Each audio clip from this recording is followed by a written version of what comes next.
Hey guys, good morning. Today is our day 19. New Year, new beginnings, new resolutions. और आज हमारा दिन है 19वां। तो आज भी हम आए हैं वरी फेस।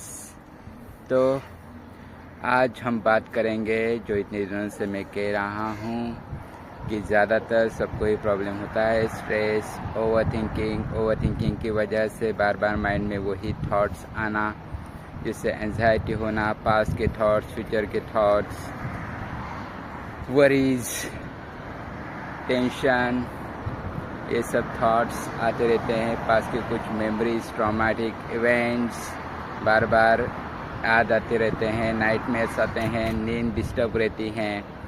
तो ये सारे के सारे साइकोलॉजिकल इश्यूज़ फेस अगर आप करते हो तो उसके लिए जब आप साइकोलॉजिस्ट को ट्रीटमेंट के लिए जाते हैं तो आप का ये जो इशू है वो कुछ 1-2 दिन में डेवलप हुआ नहीं होता है। इसके लिए काफ़ी दिन, महीने, साल आप उस प्रोसेस में रहते हैं और इसके लिए मल्टीपल फैक्टर्स अफेक्ट करते रहते हैं, जिसमें फैमिली, रिलेशनशिप्स, सोसाइटल नॉर्म्स और जेनेटिक फैक्टर्स रहते हैं, इन्वायरमेंटल फैक्टर्स रहते हैं। आपके आसपास का माहौल कैसा है, आसपास के लोग कैसे हैं, उनका आपके टूवर्ड्स बिहेवियर कैसा है, इमोशनल बिहेवियर कैसा है, आपके दूसरों के साथ कैसे अटैचमेंट्स है, ये सारी चीज़ें इसमें अफेक्ट करने लगती है। ये सारे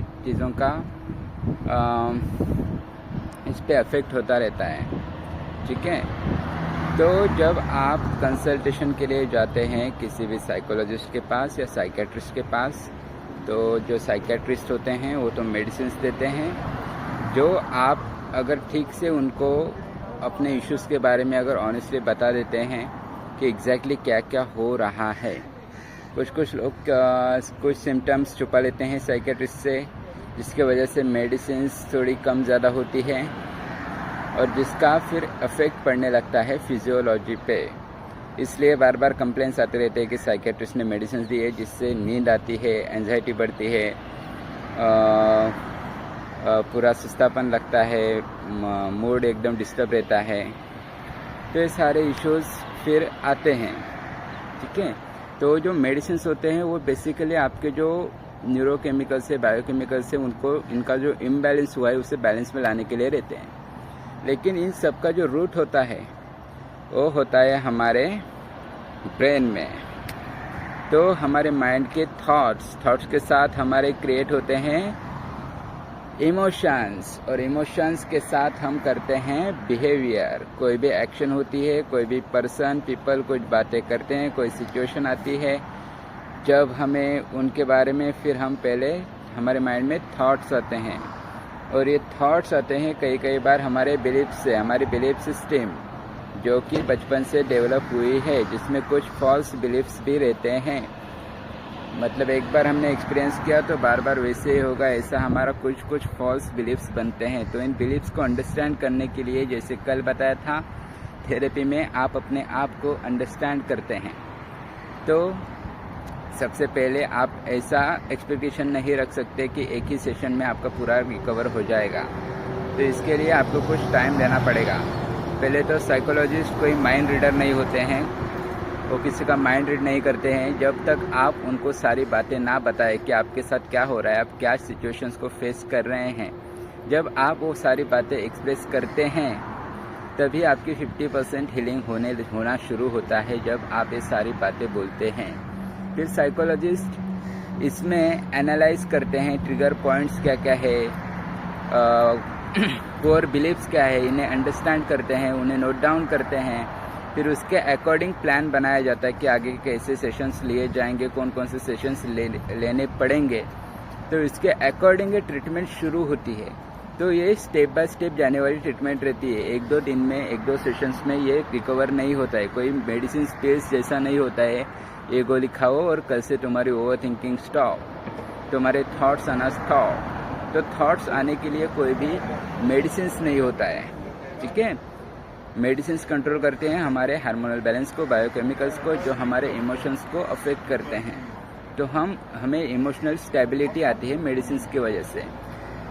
लेकिन हमारा जो रूट होता है वो हमारा थॉट होता है। तो साइकोथेरेपी में और काउंसलिंग में हम इस पे ही काम करते हैं, हमारे थॉट प्रोसीजर पे, कॉग्निशन पे।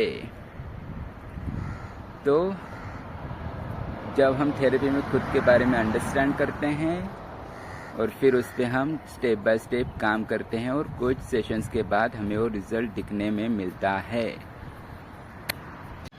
ठीक है, तो कभी कभी मेडिसिन्स और थेरेपी दोनों एक साथ अगर वर्क करे तो रिज़ल्ट हमें अच्छा और जल्द से जल्द मिलने लगता है।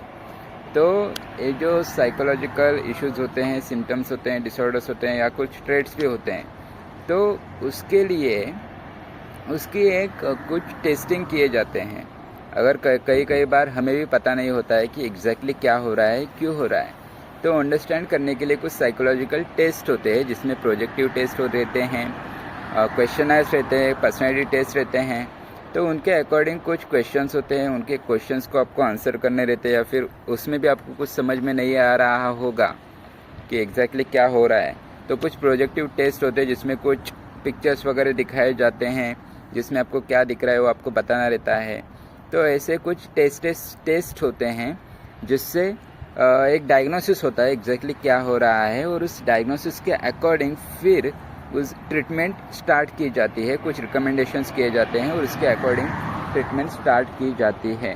तो इसकी जो सिवियरिटी है, माइल्ड, मॉडरेट, सीवियर है, ये पहले उसकी लेवल अंडरस्टैंड करनी ज़रूरी होती है। तो ये लेवल अंडरस्टैंड करने के बाद उसके अकॉर्डिंग अगर कोई सीवियर में है तो उसके लिए मेडिसिन करना ज़रूरी रहता है, क्योंकि वो इमोशनली जब तक स्टेबल नहीं होगा तब तक थेरेपी जो बातें कर रहे हैं वो वर्क नहीं कर पाएंगे वो, क्योंकि वो मेंटली स्टेबल नहीं है।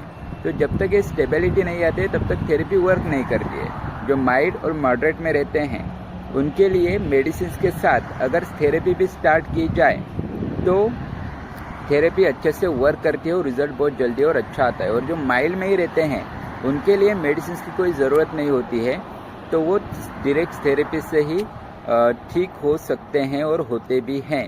तो अगर स्ट्रेस, ओवर थिंकिंग, एंजाइटी ऐसे इश्यूज है जो अगर माइल्ड लेवल पे है तो वो थेरेपी से भी ठीक होते हैं, जिसमें CBT, cognitive behaviour therapy, REBT, rational emotive behaviour therapy, ACT, acceptance commitment therapy, और सबसे बेहतरीन मास्टर थेरेपी है जो है हिप्नोथेरेपी। क्लिनिकल हिप्नोथेरेपी होती है ये, इसके बारे में भी हम आगे बातें करेंगे। हिप्नोथेरेपी के बारे में बहुत सारे मिसकंसेप्शंस है जिसके वजह से लोग के थेरेपी करने के लिए डरते हैं, लेकिन इसमें डरने वाली कोई बात नहीं होती है। काफ़ी नेचुरल वे से थेरेपी की जाती है और काफ़ी सेफ होती है ये थेरेपी, जिसके कोई साइड इफ़ेक्ट्स नहीं होते हैं, पूरी तरह से नेचुरल होती है। जैसे आप मेडिटेशन करते हैं वैसे हिप्नोथेरेपी भी होती है। तो इसके बारे में भी हम बात करेंगे आगे जाके। ठीक है, तो आज के लिए हम इतना ही, बाकी हम कल मिलते हैं। Thank you so much, bye bye and take care.